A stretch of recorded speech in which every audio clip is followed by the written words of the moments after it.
Welcome और welcome back to my channel. आज की वीडियो में हम बात करेंगे, अगर आप ऐसी किसी भी सिचुएशन में हो जिसमें आपको समझ नहीं आ रही कि आपने आगे क्या करना है और आपको लगता है आपकी लाइफ में बहुत ज़्यादा प्रॉब्लम स्टार्ट हो गई हैं, आपकी प्रोडक्टिविटी लेवल जो है वो ज़ीरो पे चला गया, तो आपने कौन सी चीज़ें हैं जो कि करनी है जिससे आपकी क्वालिटी ऑफ लाइफ इम्प्रूव हो सकती है। अगर हम बात करें कि हमें जब कोई भी इस तरह से होता है ना कि आप पिछले दिनों मेरे साथ भी ऐसे ही हो रहा था, पहले तो वीडियो बनाने का दिल नहीं करता था या कोई काम करने को दिल नहीं करता था, और फिर अगर आप मैं वीडियो बना भी लेती थी तो फिर एडिट करके सिर्फ अपलोड करने का दिल नहीं कर रहा होता था। हालांकि इसमें कोई ज़्यादा वो एडिटिंग है भी नहीं, कुछ भी नहीं है, फ्रेम सेट करना होता है बस।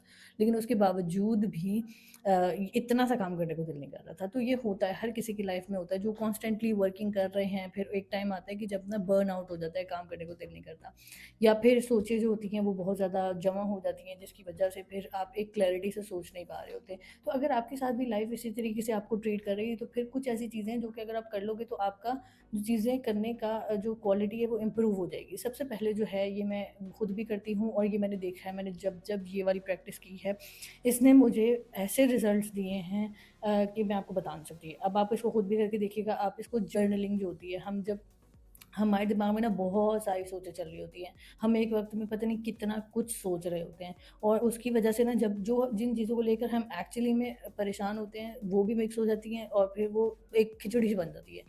तो जब भी आपको लगे ना कि आपका सोचने का जो कांस्टेंट तरीक़ेकार है वो ख़त्म ही नहीं हो रहा और आपको चीज़ें समझ नहीं आ रही, तो सिर्फ़ एक काम करो, चुप करके बैठो। 1 घंटा लो, आधा घंटा लो, पौना घंटा लो, लेकिन उसके बाद आप क्या करो कि आप उसको लिखना शुरू करो। जो आपके दिल में आए, आप लिखी जाओ, लिखी जाओ, लिखी जाओ।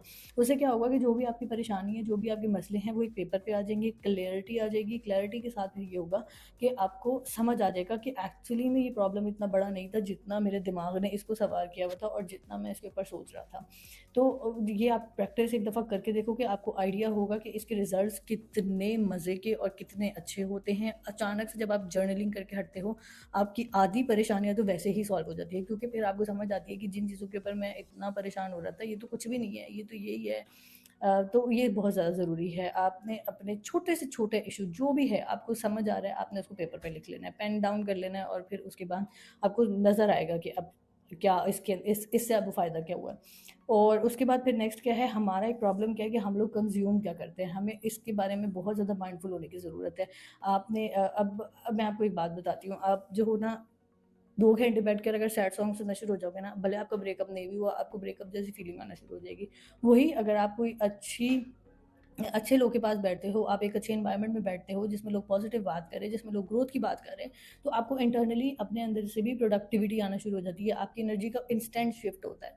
तो बहुत ज़्यादा ज़रूरी है आप क्या कंज़्यूम कर रहे हो, भले आप सोशल मीडिया से कंज़्यूम कर रहे हो, क्योंकि सोशल मीडिया का एल्गोरिदम इसी तरीके से है ना, जो आप देखना शुरू होते हो फिर नेक्स्ट, नेक्स्ट, नेक्स्ट वही सारा कुछ आना शुरू हो जाता है और वो इंस्टेंट आपका मूड जो है वो सैड कर देता है। तो बी वेरी माइंडफुल कि आप कंज़्यूम क्या कर रहे हो आपने, और फिर वो आपके सबकॉन्शियस माइंड में फ़ीड हो रहा है और वही फिर आपको आगे उसी तरीके से आपकी एनर्जी भी चलती रहेगी। तो ये चीज़ बड़ी ध्यान से करनी है। अगर आपको लगे कि कुछ टाइम के लिए आपको कुछ जो सोशल मीडिया प्लेटफ़ॉर्म्स हैं, उनके नोटिफ़िकेशन बंद करने की ज़रूरत है, उनको अनइंस्टॉल करने की ज़रूरत है। कुछ ऐसे लोगों से साइड पे होने की ज़रूरत है जो हमेशा नेगेटिव बात करते हैं, जो हमेशा बुरी चीज़ों के बारे में बात करते हैं, तो फिर आपने उनसे भी, अगर आपको ज़रूरत लगे तो फिर आप उनसे भी दूर रहिए। फिर उसके बाद अपनी जो सोने से पहले जो है ना, हम लोग सारा दिन की जो भी एक्टिविटीज़ होती हैं, सोने से पहले हमारे ऊपर फ़र्ज़ है कि हमने वो एक-एक चीज़ सोचनी है, और उसमें से जो भी है, आपने कोई गलत काम आपके साथ हो गया है, कोई बुरी चीज़ हो गई है, तो उसके ऊपर रिग्रेट भी करना है। फिर आपने जो है अपने आप को कोसना भी है और आपने ये सारा कुछ करना है। आपने फ़ोन पे वो अब वही वाली बात है अगेन कि जो कंज़्यूम करना है, अब वो सारा कुछ करना है। तो उससे क्या होगा कि आपका जो है नींद का साइकिल है, एक तो वो ख़राब हो जाएगा, और वही सारी चीज़ें आप नोट कर लो। ये अक्सर होता है, लोग कहते हैं ख्वाब में ये हो गया, वो हो गया, लेकिन जो आप सारा दिन कंज़्यूम करते हो वो फिर आपके ख्वाब में भी आना शुरू हो जाता है। क्यों? क्योंकि वो माइंड जो है, वो माइंड में स्टोर हो रही हैं वो सारी चीज़ें, और आप कभी भी नहीं चाहोगे कि आपकी नींद में भी आप अपने आप को ही बुरा कह रहे हो और वो सारी चीज़ें हो रही हैं, तो वो गलत एक गलत प्रैक्टिस है। तो फिर इसके लिए मैं हमेशा से, ये मैंने खुद भी करके देखा है, मेडिटेशन करें। मेडिटेशन एक जादू है। आपको जब इसकी आदत लग गई तो आपको समझ आएगा ये कितनी अच्छी चीज़ है। अगर आप ये मेडिटेशन की आदत बना लेते हो, उससे तो एक तो ये होगा कि आपकी नींद अच्छी हो जाएगी, और दूसरी चीज़ ये है कि आपका फ़ोकस बेहतर होगा। तीसरी चीज़ ये है कि आपको बुरे ख्वाब नहीं आएँगे, क्योंकि आप नेगेटिव सोच के सो नहीं रहे होगे। तो मेडिटेशन बहुत ज़्यादा ज़रूरी है, आप सोने से पहले इसको करो। मुझसे कोई भी पूछता है ना या कहता है कि मुझे नींद नहीं आ रही, मैं उसको कहती हूँ मेडिटेशन शुरू कर दो। तो ये और ये एक अच्छी चीज़ है। आप इसको करके देखो, आपको आइडिया होगा कि कितना इंस्टेंटली ये आपकी जो चीज़ें हैं वो शिफ्ट हो जाएंगी। फिर उसके बाद ये है कि नेगेटिव कमेंट्स टिंग से बचें। हमारे यहाँ ना आजकल आदत है, ये मैं बात पहले भी कर चुकी हूँ, कि अगर कोई एक बंदा अपना दुख सुना रहा है ना, तो आपने दूसरे कंपटीशन लगा हुआ है जी, तुम्हारे साथ इतना बुरा हुआ तो मेरे साथ तुझसे भी बुरा हुआ है, तुमने ये सफ़र किया मैंने तुझसे ज़्यादा सफ़र किया है, ये वाली चीज़ें। और ये बहुत नॉर्मलाइज करके बताई जा रही हैं, और ये बहुत इसको एक फैशन बना लिया है कि भाई जो है मैंने तो इससे ज़्यादा बुरा क्या हो सकता है। मुझे भी एक आदत थी ये बोलने की, मैं हर बारी में कहती थी इससे बुरा क्या हो सकता है, इससे बुरा क्या हो सकता है, पर उससे बुरा जो होता था वो देखा नहीं जाता था। तो ये इस चीज़ की तरफ नहीं लगना कि आप इस चीज़ के ऊपर बोली ही जाओ कि भाई ये बुरा हो रहा है, ये आज ये बुरा हो गया, ये बुरा हो गया, ये बुरा हो गया, मैं तो ये भी बर्दाश्त कर लिया, मैं तो ये भी बर्दाश्त करके आया हूँ, मेरे साथ तो यही भी गलत होता है। तो ये कोई ये कोई अच्छी आदत नहीं है, और जो लोग इस तरह से करते हैं आप उन लोगों से भी दूर रहें, ताकि आपके माइंड के अंदर सर्वाइवल फीलिंग्स जनरेट होने के बजाय प्रोडक्टिव फीलिंग्स जनरेट हों।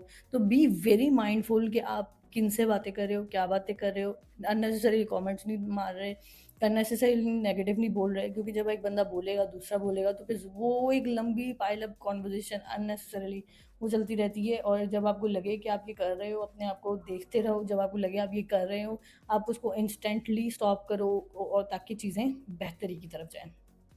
फिर उसके बाद आ जाता है एक कि जी ओवर रिएक्ट, कुछ बुरा हो गया है, फिर उसके बाद ये या फिर आप कुछ किसी चीज़ के ऊपर मेहनत कर रहे हो और वो नहीं हो रही है, तो फिर बस यही बोल जाना है, मैं ये मेरे से होना ही नहीं है, ये मेरे से हो ही नहीं सकता, मैं ये कर ही नहीं सकता, और इस तरह की चीज़ें। तो जब आप ये बोलना शुरू करते हो ना, तो वो आपके सबकॉन्शियस माइंड में फीड हो जाएगी, और फिर वो जेन्युइनली ही नहीं होगी। मैं इसकी एग्जांपल आप पेपर का ही देख लो, जब आप सोचते हो ना कि यार नहीं मेरे से पढ़ नहीं होना, या मैं पढ़ नहीं सकता, या ये वाली चीज़ें हैं, तो वो जेन्युइनली क्या है कि फिर आपसे नहीं पढ़ होता।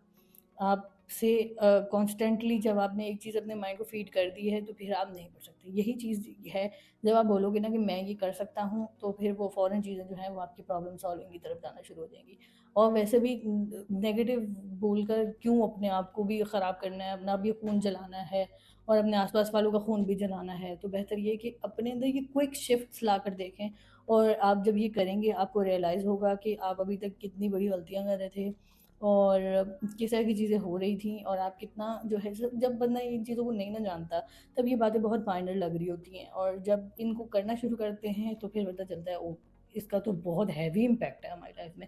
जिस तरह हम पानी पीते हैं, खाना खाते हैं, उस तरीके से अपने ये वो हो गया हमारी बॉडी के लिए। इसी तरीके से हमारे सोल को भी हमने उसी तरीके से रखना है ना, उसकी एनर्जी को भी तो हमने देखना है कि हम उसको किस तरीके से यूज़ कर रहे हैं, क्या कर रहे हैं। तो रूह और बॉडी, ये दोनों चीज़ें मिलकर ही तो इंसान चल रहा है। तो जहाँ हम बॉडी का ख़्याल रखते हैं, उसी तरीके से आपको अपनी सोल का ख़्याल रखने की भी बहुत ज़्यादा ज़रूरत है। तो आई होप मैंने कुछ चीज़ें बताई होंगी जो आपके लिए आगे काम आएँगी, और आप आई होप इससे आपको हेल्प हो। अगर हेल्प होता है तो प्लीज़ ज़रूर बताइएगा, और this is all for now. Thank you so much.